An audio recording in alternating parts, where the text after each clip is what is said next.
Tonight on Q2, justice delayed but not forgotten. Who in our day and age even dreams of being murdered for yelling at somebody to slow down in their neighborhood? The family of a Billings man reacts as charges are filed against an 18-year-old accused of beating him to death more than a year ago. Plus, is the West End becoming a dead end for businesses? And it's just sad to see all the stores, going away and closing up. Once booming, the area is seeing several recent closures of popular businesses. And neighbors helping neighbors. Just makes us have a little more hope, that there are good people still out there. A Shepherd family who lost their house in the recent storm now has a place to live thanks to a generous donation. The MTN 10 o'clock news starts right now. From Montana's news leader, this is the MTN 10 o'clock news. Good evening and thanks for joining us on this Tuesday night. I'm Russ Riesinger. Tonight, a step towards justice. More than a year after a deadly attack in the Billings Heights, an 18-year-old now faces a homicide charge. Bryce Blackburn pled not guilty to deliberate homicide in the death of 55-year-old Dennis Osborne, a man his family says was beaten until he was dead. Tonight, David J. speaks with his loved ones as they continue to push for closure. Those living in the Heights neighborhood say they experience speeding and reckless driving quite often. One man was killed more than a year ago for trying to keep the neighborhood safe, and now those allegedly responsible for his death face charges. Mr. Blackburn, I do not need to stress to you the severity of the charge which you are facing here today. This is a day 1 year in the making. On June 6, 2024, Dennis Osborne was beaten to death in what police call a road rage altercation. Now, more than 12 months later, Bryce Blackburn is facing charges of deliberate homicide for a crime he's accused of committing when he was just 17 years old. He should be tried as an adult and held accountable for his actions. He took a life. He deserves to do the time. A transfer hearing will be held in youth court to determine if Blackburn will be charged as an adult. For Osborne's family, the past year has been a living nightmare. The 55-year-old's wife, Jamie Osborne, says her husband was beaten by Blackburn after he confronted the teen about speeding through the neighborhood. It's been a long time coming for our family. He absolutely deserves justice. Nobody deserves to be beat to death and left in the street to die. Prosecution Tuesday explained that the investigation took several months as a county attorney tried to determine what charges to file against Blackburn and his brother. The family has been frustrated but patient. This is one of the most heinous of crimes, I'll say, for the way Dennis raised me. Granted, he was never the eye for an eye type of person. You have to have faith in the justice system because that's what it's there for, is what he stood for. Zach Falcon says his dad was simply trying to keep the neighborhood safe. He always helped out people no matter what. I can say multiple other instances of him just caring about other people and didn't really care what happened to him. Court documents are sealed since the case up until now has been in juvenile court. Blackburn on Tuesday was allowed to remain free on his own recognizance. As for Dennis's mother, 3 sisters, 2 brothers, 5 children, and 5 grandchildren, they say they're trying to stay strong as they wait for justice. The drive to push for justice for Dennis, he deserves it. He absolutely deserves to not be forgotten. In Billings, David J., MTN News.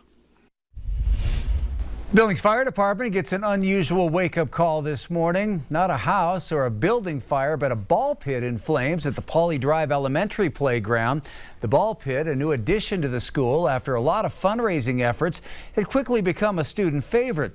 School District 2 is searching security footage in hopes of finding whoever is responsible, but for now, it's a disappointing loss.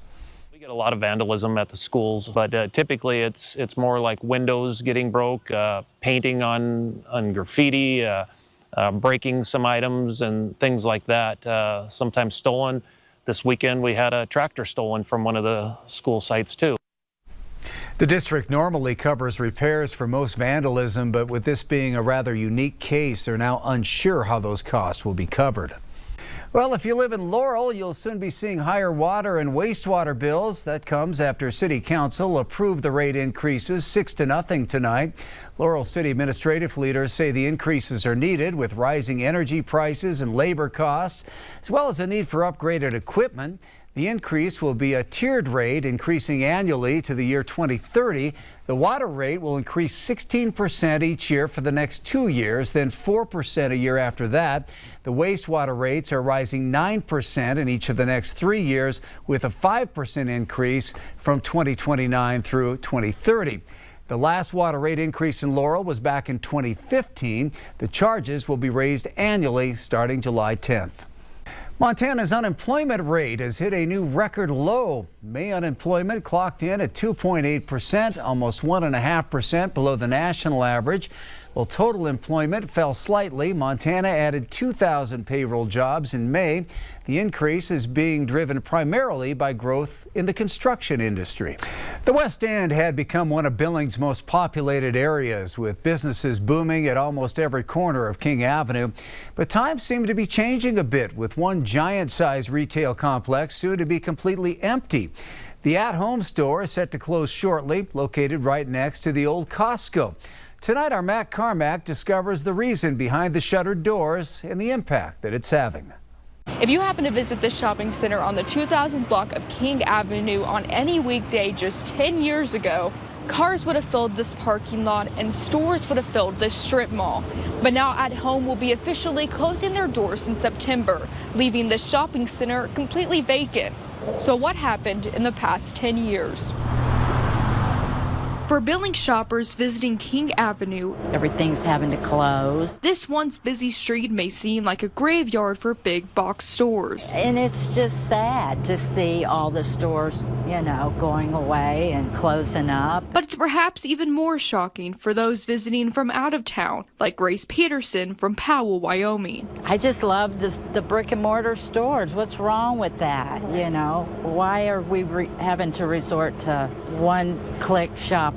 It may even seem like Billings box stores are closing left and right. In recent years, we've lost Bed Bath & Beyond, Joann Fabric, the old Costco, Shopko, and now At Home. As a former business owner, what I can say is I share that feeling with them, in that whenever I saw a business close or retire or anything, we never want to see that. But business experts like Ashley Kavanaugh with Big Sky Economic Development say it's all part of a national trend now playing out here in Billings. So I think anywhere around that area, you're seeing lots of traffic, and it's just a turnover that's natural for any economy, including ours. Something Steve Corning agrees with. Corning has been a retail developer for 40 years. I think private equity has really, in the case of Joann Fabrics and At Home, have crushed it with too much debt. Corning tells me we're losing these stores in part thanks to private equity, which is when groups buy out these stores and own them independently, as opposed to sharing equity on stock exchanges like NASDAQ. There's a lot of reasons that we don't always know. I think this trend is playing out all over the country. As for the future of this once thriving complex, lots has been rumored, from a go-kart complex to a new grocery store. But so far, it's just that, rumors.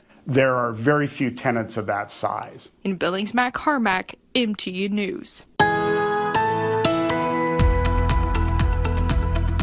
On this Tuesday evening, we still have some areas of rain and thunderstorms pushing over southern Montana as well as northern Wyoming. We have a little bit less activity between Livingston and Billings, although you can see toward the beginning of our loop between 7:30 and 8 for about 20 to 25 minutes. We had a good rain shower and good thunderstorm, had over 2/10 of an inch of rain. Now those thunderstorms pushing into parts of Rosebud County, also Bighorn County. As you can see, we have some thunderstorms between Wyola and Lodgegrass, and a larger thunderstorm developing just to the northwest of Sheridan right now, near the Wyoming and Montana border near Ranchester. You can see, so make sure you're very careful if you're going to be going over an I-90 the next few minutes. Of your 7-day forecast in just a few minutes too. President Donald Trump says the ceasefire deal between Israel and Iran is now back on. That turnaround coming after the president, visibly frustrated, lashed out with profanity at both sides, claiming they violated the previous agreement made just last night. In a sign that a ceasefire between the two countries could be sustainable, Israel is prepared to fully reopen its main airport. House Speaker Mike Johnson says a classified briefing on Iran has been postponed so the Secretary of State and Defense Secretary can participate. Meanwhile, CBS News reports that an initial classified assessment shows the U.S. strikes may have only set Iran's nuclear facilities back by a matter of months. And a sweeping plan to sell off millions of acres of public land across the West is dead, halted by a ruling in the U.S. Senate. Senate parliamentarian Elizabeth McDonough ruled the proposal, part of the Senate's version of the Big Beautiful Bill, violates chamber rules. It would have allowed the sale of more than 3 million acres of federal land. Montana's public lands were carved out after our congressional delegation pushed back following public outcry. Among those opposing the plan, Congressman Ryan Zinke, former Interior Secretary under President Trump. Just to clarify, you would have voted no on the Big Beautiful Bill had there been a provision in there to sell public lands? Absolutely. The hard line, red line with me was, look, no sale or transfer of public lands without a public discourse. And as a former secretary, remember that public discourse involves public comment, consultation, wildlife management, water rights, a myriad of variables, none of which were in this bill. Well, the proposal is removed from the bill. It's not entirely dead. Utah Senator Mike Lee says he plans to revamp the plan to only include the sale of BLM lands, not Forest Service lands. He says the new plan will also limit the sale of public lands to those within 5 miles of a population center. Meanwhile, workers in the solar industry want to speak with Montana senators, making sure their voices are heard about President Trump's One Big Beautiful Bill Act. The Montana Renewable Energy Association helped companies working with solar panels to make a movement to garner Senators Sheehy and Daines' attention today. The Big Beautiful Bill proposes to cut off any tax credits for solar panels provided by the end of the year, leaving many worried about the jobs solar energy provides. This afternoon, the Montana Renewable Energy Association joined forces with solar panel companies demanding more time before any cuts move forward. Company vehicles gathered in Missoula, Billings, and Bozeman to show how many people would be impacted by the bill. We've talked to Senator Daines, we've talked to Senator Sheehy, we've been to Washington.